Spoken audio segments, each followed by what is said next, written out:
Hello everyone, मैं doctor प्रगति गुप्ता और आज इस वीडियो में हम बात करने वाले हैं ऑक्यूपेशनल थेरेपी का क्या इंपॉर्टेंस है पैरालिसिस पेशेंट की रिकवरी के अंदर। अगर हम बात करते हैं ऑक्यूपेशनल थेरेपी की ओवर फिजियोथेरेपी के अंदर हम फिजिकल एक्सरसाइजेस बेसिकली करवाते हैं आपकी मसल स्ट्रेंथनिंग के लिए, आपका मूवमेंट को बेटर करने के लिए। और जो ऑक्यूपेशनल थेरेपी है वो एक रिहैब की तरह वर्क करती है आपके नर्वस सिस्टम के लिए, आपके ब्रेन के लिए, क्योंकि ऑक्यूपेशनल थेरेपीज में के अंदर वो एक्टिविटीज आती हैं जो हम डेली रूटीन के अंदर कर रहे होते हैं या जिस ऑक्यूपेशन से पेशेंट बिलोंग करता है वो एक्टिविटीज हम उससे परफॉर्म करवाते हैं ताकि ब्रेन रिकॉल कर पाए कि मैं पहले कैसे उस एक्टिविटी को करता था। उस तरीके से एक न्यूरल पाथवे तैयार होता है जिससे रिकवरी हमारी इनिशिएट हो जाती है। तो जब भी हम पैरालिसिस की बात करते हैं और रिकवरी फेज की बात करते हैं, पोस्ट स्ट्रोक कंडीशन की बात करते हैं, उसके अंदर ऑक्यूपेशनल थेरेपी के बहुत ज्यादा बेनिफिट्स हैं, क्योंकि एक बार आपकी मसल ट्रेनिंग स्टार्ट हो जाती है, मसल स्ट्रेंथनिंग स्टार्ट हो जाती है, आप थोड़ा थोड़ा वॉक करना स्टार्ट करते हैं। बट एक कंडीशन आती है जहां पर आपकी फाइन मोटर स्किल्स या आपकी मान लीजिए स्पीच हैम्पर्ड है या आप कुछ एक्टिविटी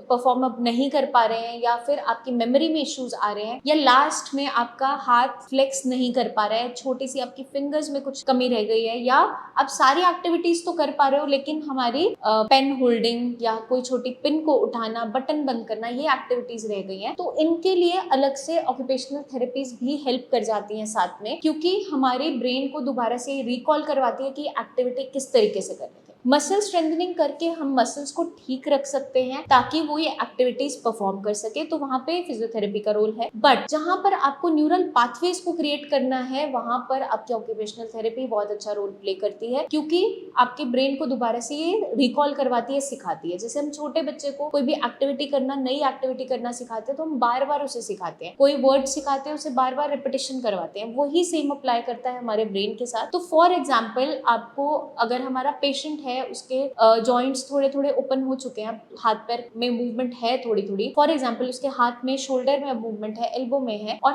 हैंड रेज लेवल उसका ऑलमोस्ट हेड तक जाता है, तो जब भी पेशेंट ओपीडी में आता है तो मैं उन्हें कुछ चीजें गाइड करती हूँ। फॉर एग्जांपल पेशेंट को जब डेली वो नहा रहा है तो अगर उसका इफेक्टेड हाथ या साइड राइट साइड है तो वो राइट हैंड का इस्तेमाल करेगा सोप अप्लाई करने में, मग को उठाने में, टॉवल को यूज करने में या शैम्पू अप्लाई करने में। उससे हेल्प क्या मिलती है कि ब्रेन दोबारा से सिग्नल्स भेजना स्टार्ट करता है और आपके हाथ की मूवमेंट और परफेक्ट होनी स्टार्ट हो जाती है। हमने पेशेंट को एक बार बोला था कि आप जस्ट फिंगर टिप्स पे थोड़ा सा ऑयल लीजिए और इस सर्कुलर मोशन में आपको हेड के ऊपर उसको मूव करना है और एंटी क्लॉकवाइज करना है, तो इससे उसकी शोल्डर की रेंज ऑफ मोशन भी इंप्रूव हुई थी, प्लस उसकी एक्टिविटी परफॉर्म करने की जो कैपेसिटी थी वो भी बेटर हो गई थी, क्योंकि फ्लेक्सिबिलिटी आनी स्टार्ट हो गई थी और साथ के साथ ब्रेन दोबारा से सीख रहा था चीजें। तो आप डेली रूटीन वर्क, चाहे कॉम्बिंग है, चाहे आपको हेयर अप्लाई करना है, नहाना है, अफेक्टेड पार्ट से अगर हमारा हाथ उतना केपेबल अब हो गया है तो हम स्टार्ट कर सकते हैं। फॉर एग्जाम्पल अगर कोई हाउसवाइफ है तो वो डेली रूटीन वर्क, जैसे आप वेजिटेबल्स को कट करते हैं, वॉश करते हैं या यूटेंसिल्स धो रहे हैं या खाना बना रहे हो या आप एक बर्तन से दूसरे बर्तन के अंदर चीज़ों को ट्रांसफर कर रहे हो,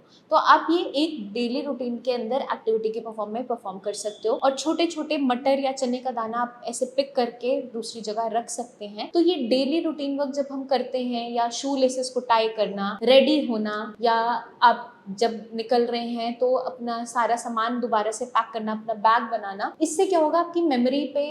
रिजल्ट्स आने स्टार्ट होंगे, आपकी मेमोरी बेटर होने लगेगी। आप अपनी एक चेकलिस्ट बनाएंगे कि मैं ये चीजें अपने बैग में पहले लेकर जाता था और अब मैंने ये दोबारा डाली है, नहीं डाली है। तो ब्रेन जब भी रिकॉल करेगा चीजें, वो बेटर परफॉर्म करना स्टार्ट करेगा, आपके न्यूरल पाथवेज बनने स्टार्ट होंगे। जो ब्रेन का हिस्सा डेड हो चुका है, जो वर्क नहीं कर रहा है, उसके लिए हम कुछ नहीं कर सकते, लेकिन ऑल्टरनेटिव रूट जरूर बना सकते हैं, बाईपास रूट बना सकते हैं। वही न्यूरोप्लास्टिसिटी फिनोमेना के अंदर होता है और ऐसे ही पैरालिसिस के पेशेंट में पोस्ट स्ट्रोक कंडीशन में रिकवरी आती है। आई होप ये वीडियो आपको मदद करेगी जल्दी से जल्दी रिकवरी लाने में। आप बने रहे हमारे चैनल पे, देखते रहे सारी वीडियोस ताकि आपकी रिकवरी बेटर हो सके। जल्दी मिलेंगे नेक्स्ट वीडियोस में, तब तक के लिए अपना खास ध्यान रखिए। Take care.